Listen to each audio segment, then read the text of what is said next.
patahimikin yan si Scarlett para tapos na. Mas masarap maghigante ng pangmatagalan ang mawala lahat ng mahahalagang tao sa buhay niya. Pati si Catherine, baka naman may plano ka pang mabawi ang bata. Gusto ko lang iligtas si Catherine sa masamang impluwensya ni Scarlett. Nag-apela ang kampo ni Isabel. Nasasaad din sa desisyon ng korte na kailangan ng DNA sample mo, Scarlett.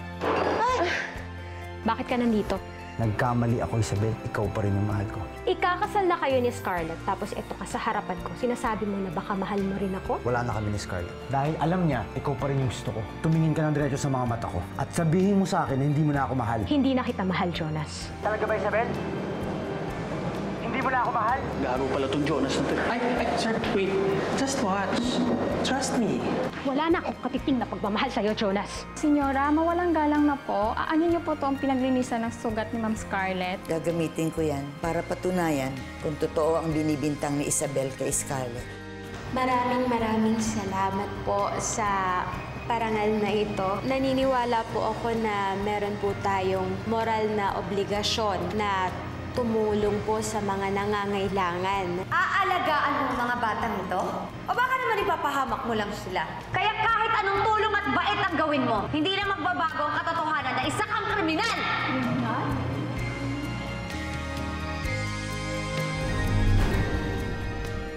Totoo ba yun, Miss Salvacion? Kidnap mo daw yung anak niya? Kalma lang po tayo. Maghunos dili po tayo.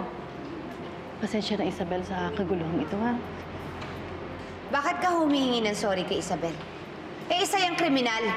Excuse me, miss. Kung sino ka man, wala kang karapatang ipahiya si Isabel sa ibentahan. I'm Scarlett Mercado. At ako ang ina ng batang kinidnap ni Isabel.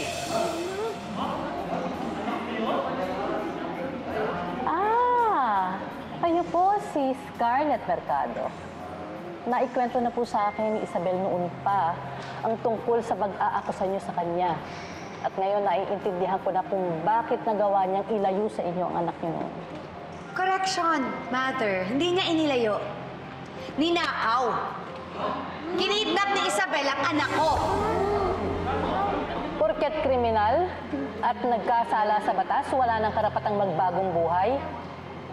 Ang tunay na pagsisisi at paghingi ng tawad, kayang patawarin ng Diyos. Kaya sana matuto kayong magpatawad. Pak na pak yan, Mother, ha?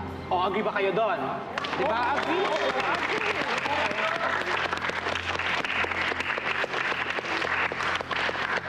Saka matagal ko nang pinagsisihan ang kasalanan ko. Ikaw ba, Scarlett? Nakonsensya ka ba sa ginawa mong kasalanan? Saka parang kriminal. Sino ang mas kriminal sa atin? Ang magnanakaw o ang mamamatay tao?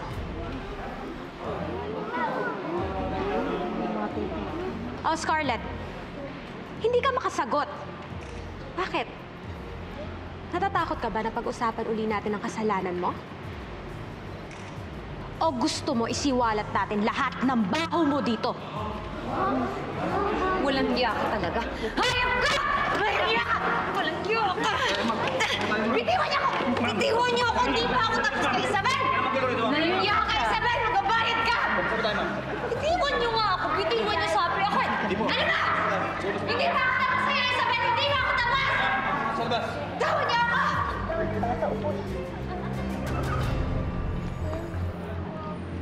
Walang hiya talaga yung Isabel na yan. Dapat magantihan ko siya. Scarlett, sa tingin mo, i-upload ko pa rin ba tong video na to? Kahit nag-boomerang sa'yo yung plano mo? Alam mo, ikaw, isa ka pa. Wala ka talagang kwenta. Gusto mo pagtawanan ako ng mga tao? Eh, pwede namang i-edit yung video para maging pabor sa'yo. Eh, di hanggang doon sa panalo ka lang. Ayan o. At bakit sa tingin mo, hindi nakuhaan ng ibang tao yung buong pangyayari? Alam mo, ikaw hindi ka nag-iisip eh. Hindi ka nakapasa sa bar. Hindi ka na! Grabe ka. Ang ganda kaya ng pagkakakuha ko.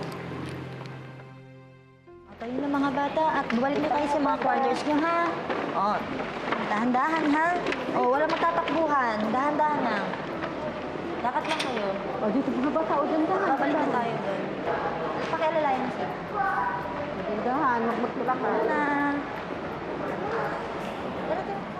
Nakakaloka talaga to si Scarlett. Minsan maligno yata eh. Biro mo sumusulpot na parang kabuti. Buti na lang nandito si Mother. Mother, pasensya na po kayo kung nasira po yung event. Wala kang dapat hingin dispensa, Isabel. Hindi ko naman papayagang mabastos ka sa mismong araw ng parangal namin para sa'yo. Sana po okay lang yung mga bata sa nangyari. Saka sana po hindi po nawala yung tiwala nila sa akin sa kabila ng narinig nila tungkol sa akin. Huwag kang mag-alala. Madaling pagpaliwanagan ng mga bata. At alam nila at kilala nila kung gaano kang kabuting tao, Isabel. Ha? Sana ganun din po kadaling magpaliwanag kay Catherine. Namiss talaga kita. Lumayo ka sa akin! Hindi yung pangalan ko. Catherine! At hindi kita nanay.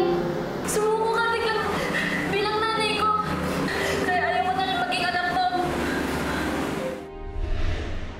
Sana maalala niya po na ako pa rin po yung nanay niya noon. Sure.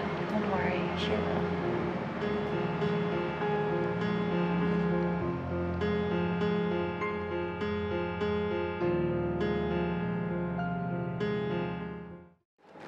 Paghingi ng tawad sa mga nagawang pagkakamali. Yun ang tinuro sa amin sa Alcoholic Anonymous. Kaya Catherine, nandito ako sa harap mo ngayon dahil gusto kong humingi ng tawad sa'yo. Dahil hindi ako naging mabuting tito para sa'yo. No need for apologies, Tito Jonas. You're fixing yourself anyways. Kasi po, may pakialam ka po para sa akin. Enough na po yun para sa akin. Salamat, Catherine. Pero isa ring tinuro sa amin doon ang magpatawad.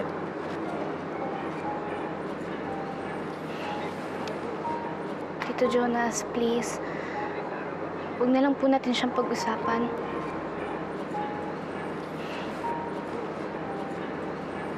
Catherine, paano kung wala naman talagang kasalanan si Isabel? Hindi mo ba siya bibigyan ng chance?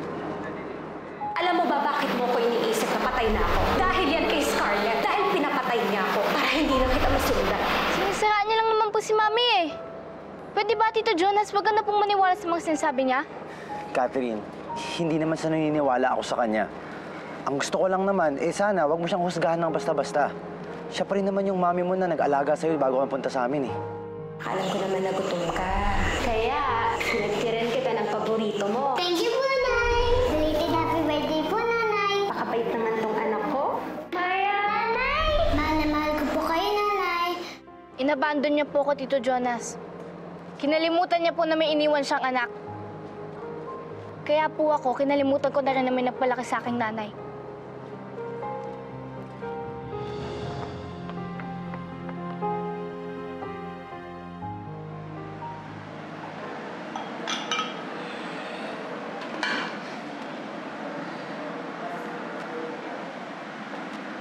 Masyado ka naman yata nagiging lenient kay Scarlett. Thank you. Dito mo, naglakas siya ng loob na isabotahe yung event mo. Kung hinayaan mo lang sana kumilos yung mga tao ko, sigurado ako doon.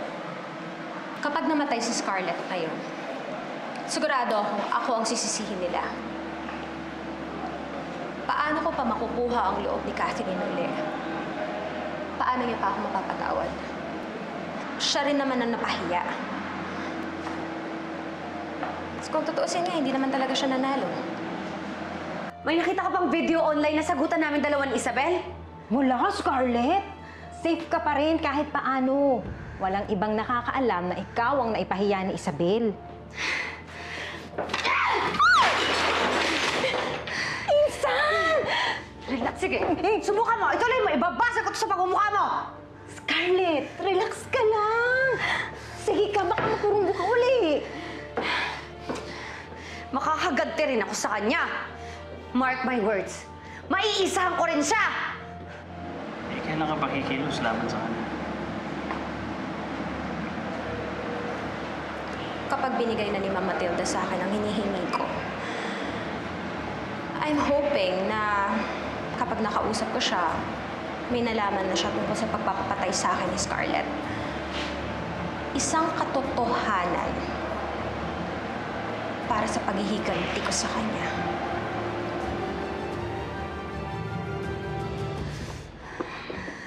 Mami? Bakit galit na naman po kayo sa kanya? Ano pong ginawa niya sa'yo?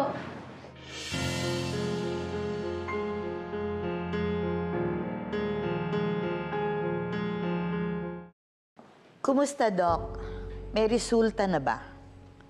Ang DNA test ni Scarlett at ni Catherine? Bukas po, ma'am. Available na po ang result. Punta na lang po kayo dito sa clinic. Okay. Salamat po, Doc. Salamat.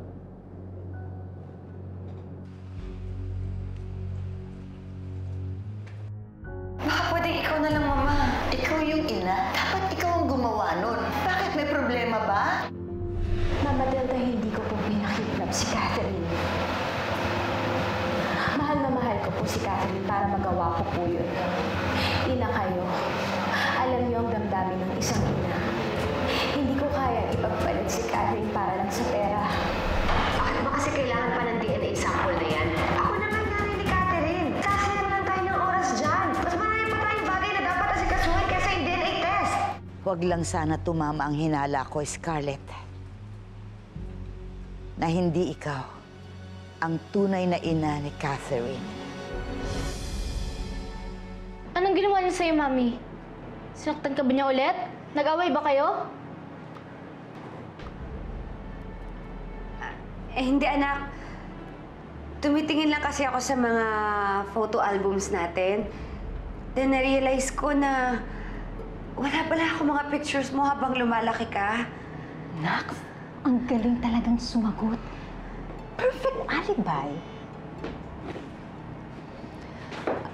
Alam mo, gusto ko sana kasi na makita ka habang lumalaki ka. Yung unang hakbang, unang ngiti mo, yung unang beses kang nagsalita. Sana nakita ko yun, pero hindi ko na nakita dahil pinagdamot sa akin ni Isabel eh. Yun ang dahilan kung bakit galit na galit ako sa kanya. At hindi ko siya mapapatawad. Kaya dapat hindi mo na siya papatawarin. Catherine, paano kung wala naman talagang kasalanan si Isabel? Hindi mo siya bibigyan ng chance?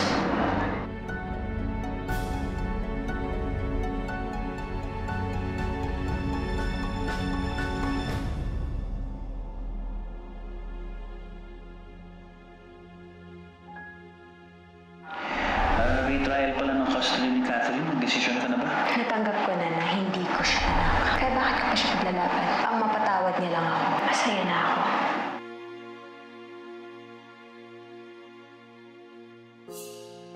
Go ahead. Nandiyan ka Importante pala. pa akong meeting eh. Magkita na tayo sa bahay, ha? Sure. Okay.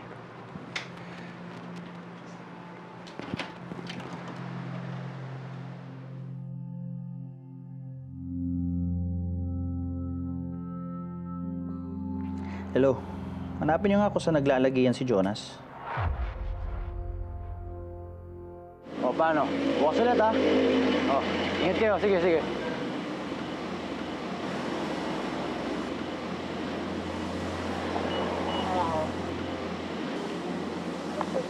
Oh! Oh!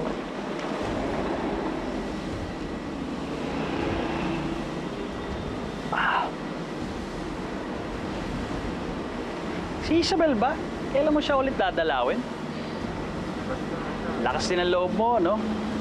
Aakit ka talaga naligaw sa kanya. Hindi mo ba alam ang kasabihan? Ang kay Benedict ay kay Benedict. Wala kang pakialam sa gusto kong gawin. Bago ka lang sa buhay ni Isabel, di ba? Ako noon pa!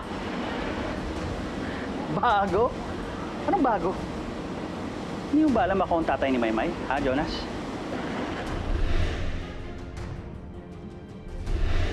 Si Maymay? Oo. Yung anak ni Isabel. So, sino ngayon sa atin ang bago o luma? O ngayon, ano pang may pagmamalaki mo bukod sa iniwan mo siya sa ere? Tigilan mo niyan si Isabel, ha? Kung ayaw mo ilibing kita ng buhay. Huwag mo akong tinatakot, Benedict. Hindi kita tinatakot. Warning lang ang binigay ko sa'yo, Jonas. Yari ka sa susunod na lumapit ka pa kay Isabel.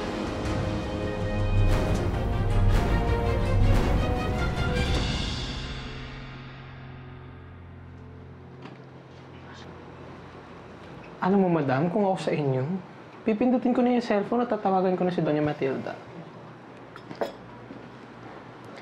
Mangangamusta lang naman sana ako. Tatanungin ko sana siya kung payag siyang tulungan ako. O, edi go, madam.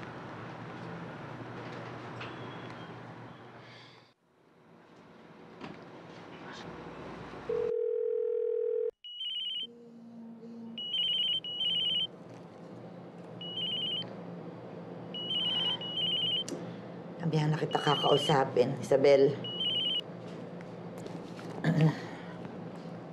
Doc, Positive kumusta po, ka? Mama Tilda. Nag-match ang DNA niyo ni Catherine. Oh, salamat sa Diyos. Siya pa rin talaga ang apo ko.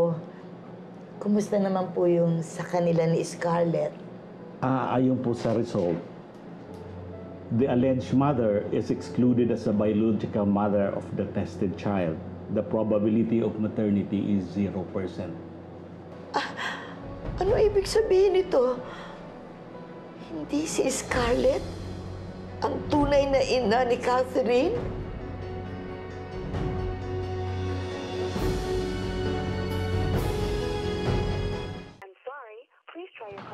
Cannot be reached eh. Pinagpatayan yata ako ng phone. Alam mo, madam, baka low-bat lang yan. Paano kung hindi? Siya pa naman yung inaasahan kong makatulong sa akin laban kay Scarlett. Alam niyo, goro na lang po kayo sa kay Sir Jonas.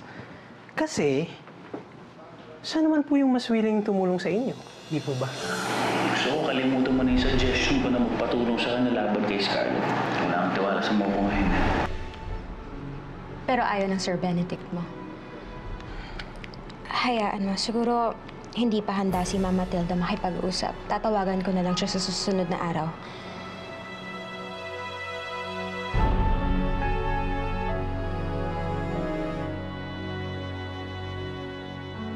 Doc, 100% accurate ba yung test niyo? Yes po, ma'am. Then, let's keep this confidential. Certainly po, ma'am.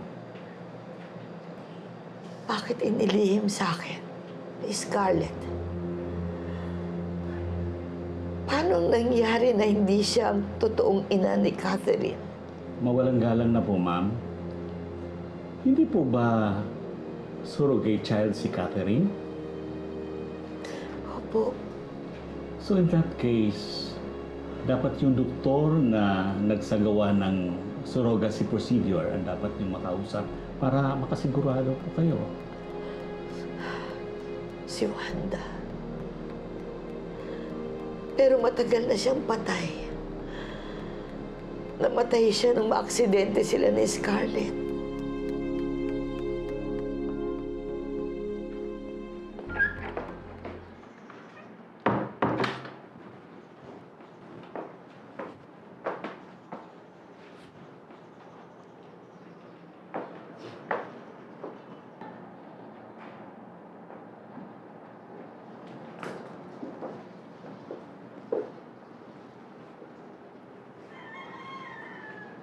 Oh, Mama. Bakit? Galing ako sa doktor ko. Nag-usap kami. Meron lang akong gustong linawin sa'yo. Tungkol saan? Sa puso mo? O kumusta daw yung lagay niyo? Masakit, Scarlett. Mabigat. Dahil hindi ko inakala na niloko ako ng taong pinagkakatiwalaan ko. Kung ano na naman yung inventong kwento ni Isabel? Si Isabel, aminado siya na hindi siya ang totoong ina ng apo ko. Ikaw, sigurado ka ba na ikaw ang totoong ina ni Catherine? Mama, ano ba yung sinasabi mo? Tapatin mo ako, Scarlett. Sino ang totoong ina ni Catherine. Scarlett, I'm sorry. Pero para mas mapabilis ang procedure, no? Para masigurong mabubuntis kagad si Isabel. Sa kanya yung ginamit ko na NSAID. Si Isabel ang totoong nanay ng bata?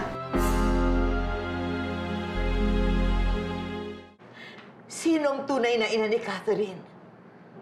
Ma, ang alam ko may sakit ka sa puso. Pero nagiging ulyanin ka na ba? Bakit ayaw mo magpa-DNA test? Hindi pa rin ba tayo tapos sa DNA test na yan? Hindi pa rin tapos yung usapan na yan? Ikaw at si Catherine, hindi match ang inyong DNA.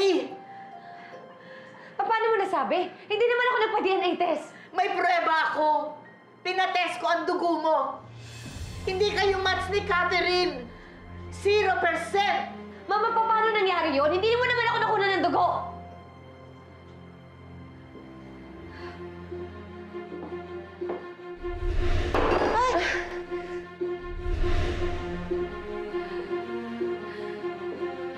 Sa kauli ng pagkakataon, sabihin mo sa akin, sino ang totoong ina ni Catherine?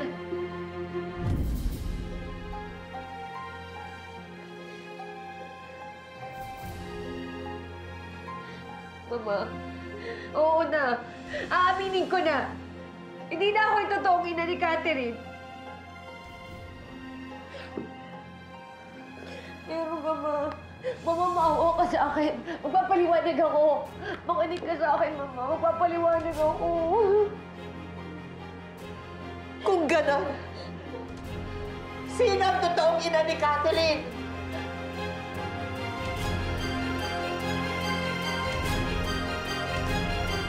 Malakas yung kutob ko na siya ang makakasagot ng mga tanong ko. Kailangan natin siya makita. Huwag naman sana, bago pa huli ang lahat. Ingatan mo nga pala yung tita mo. Lalong-lalo na kay Scarlett. Kasi may kutob ako na may kinalaman si Scarlett sa nangyari sa kanya. Kailan ka po babalik sa bahay, Tito Jonas? Baka hindi na. Mahirap naman kung magsasama pa kami ng mami mo sa isang bubong pagkatapos ng... Pagkatapos na po siyang ipapalit sa mortal enemy niya. Dahil siguro hindi naman nawala yung pagmamahal ko sa kanya. Kaya nga, Catherine, alam mo siguro... No, Tito Jonas. Hindi tayo pareho. Dahil ako galit pa rin ako sa kanya. Oras na napatunayan na si Catherine at si Isabel ang mag-ina. Lalayas ka sa pamamahay ko. Hindi mo gagawin yan, Tal. Papatayin muna kita! Ha? Lola! Papatayin muna kita!